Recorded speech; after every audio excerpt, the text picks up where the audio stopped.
Panduan Perjalanan Kemahiran Malaysia melalui Kaedah Pengiktirafan Pencapaian Terdahulu (PPT) secara penilaian amali adalah bertujuan menetapkan pelaksanaan penilaian amali mengikut tahap single tier atau modular berdasarkan kepada keperluan standard. Penilaian amali ini adalah tidak tertakluk bagi program latihan vokasional di bawah sub-sektor pengajar. Panduan ini hendaklah dibaca bersama Akta Pembangunan Kemahiran Kebangsaan 2006 atau Akta 652 dan Panduan Perjalanan Kemahiran Malaysia melalui Kaedah Pengiktirafan Pencapaian Terdahulu (PPT).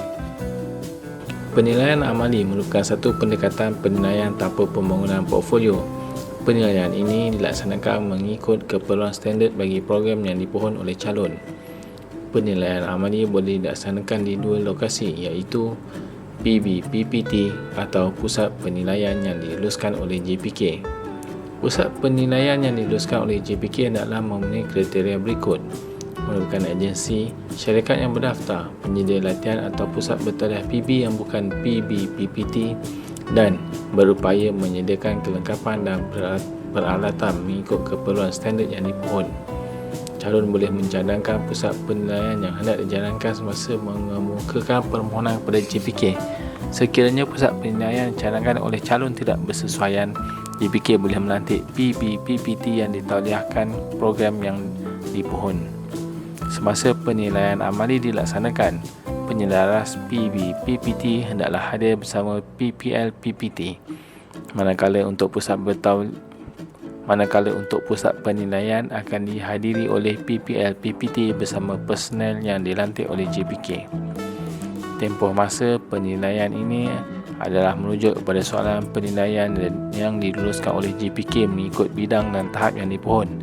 Tempoh masa maksimum penilaian adalah selama 8 jam. Konsep pelaksanaan penilaian amali adalah seperti berikut. Yang pertama, berpandukan kepada penilaian yang ditentukan oleh JPK dengan merujuk kepada keperluan program kemahiran berkenaan. PBPPT atau Pusat Penilaian adalah menyediakan bahan penilaian atau bahan guna habis dan peralatan semasa penilaian dijalankan seperti senarai yang telah ditetapkan oleh JPK. PBPPT hendaklah memberi khidmat nasihat kepada calon tentang bahan guna habis yang digunakan semasa penilaian. Anggaran kadar bahan penilaian untuk kategori bidang hard skill, kadar bahan guna habis maksimum yang perlu dibayar, yang perlu disediakan adalah untuk SKM tahap 1 atau 2 atau 3 RM600, untuk DKM atau DLKM RM500, untuk soft skill untuk SKM tahap 1, tahap 2 dan tahap 3 RM400, dan untuk DKM atau DLKM RM500. Calon DKM atau DLKM perlu lulus penilaian amali dahulu sebelum layak melalui penilaian LPKT. Jadual menunjukkan skop penilaian mengikut jenis permohonan. Untuk penilaian prestasi, untuk permohonan mengikut tahap, setiap tahap yang dipohon perlu menjalani penilaian prestasi dan juga setiap tahap yang dipohon perlu dibuat penilaian pengetahuan sesi soal jawab. Untuk single tier, mana-mana tahap yang ditetapkan oleh JPK akan menjalani penilaian prestasi dan setiap tahap yang dipohon akan menjalani penilaian pengetahuan. Untuk permohonan PPT secara modular, setiap CU yang dipohon akan menjalani penilaian prestasi dan penilaian pengetahuan. Markah lulus minimum bagi penilaian amali adalah 60%. Jadual di bawah menunjukkan pembahagian peratusan tersebut.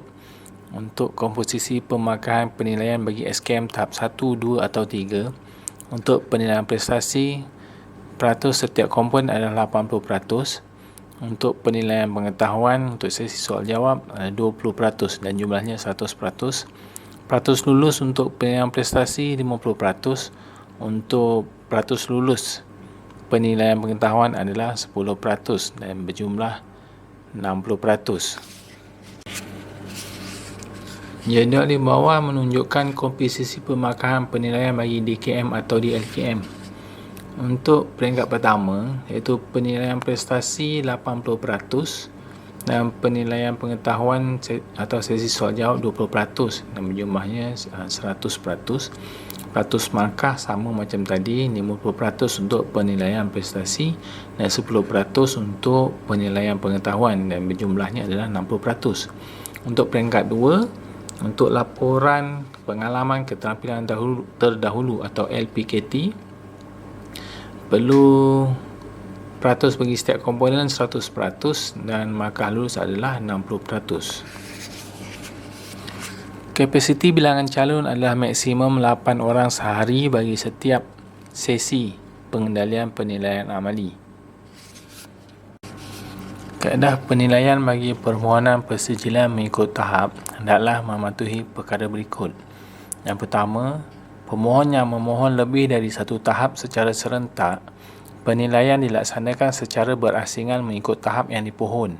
Calon akan dinilai pada tahap yang terendah sebelum layak menjalani penilaian pada tahap seterusnya. Calon tidak dibenarkan menjalani penilaian pada tahap yang lebih tinggi sekiranya gagal pada penilaian tahap yang terendah.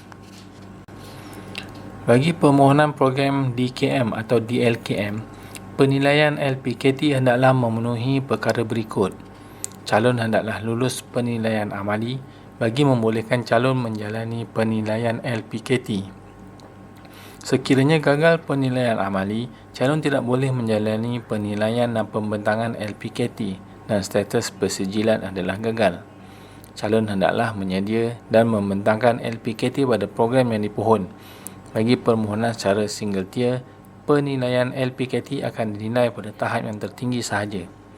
Sekiranya calon gagal penilaian LPKT, calon dibenarkan menduduki semula penilaian LPKT tanpa mengulang penilaian amali dalam tempoh 1 tahun dari tarikh lulus penilaian amali tersebut. Calon hendaklah mengemukakan bayaran baharu mengikut kadar fee dan cas yang sedang berkuat kuasa. Soalan penilaian amali hendaklah memenuhi keperluan standard dan diluluskan oleh JPK. Calon hendaklah bersedia menduduki penilaian amali dalam tempoh sebulan selepas didaftarkan. Manakala bagi calon DKM atau DLKM, penyediaan LPKT dilaksanakan selepas lulus penilaian amali. Bagi calon DKM atau DLKM, pembentangan LPKT hendaklah dilaksanakan mengikut tempoh yang ditetapkan oleh penyelaras PB-PPT, dan penyelaras PB-PPT hendaklah mengemukakan permohonan verifikasi pembentangan LPKT kepada JPK selewat-lewatnya 2 minggu sebelum tamat tempoh penilaian.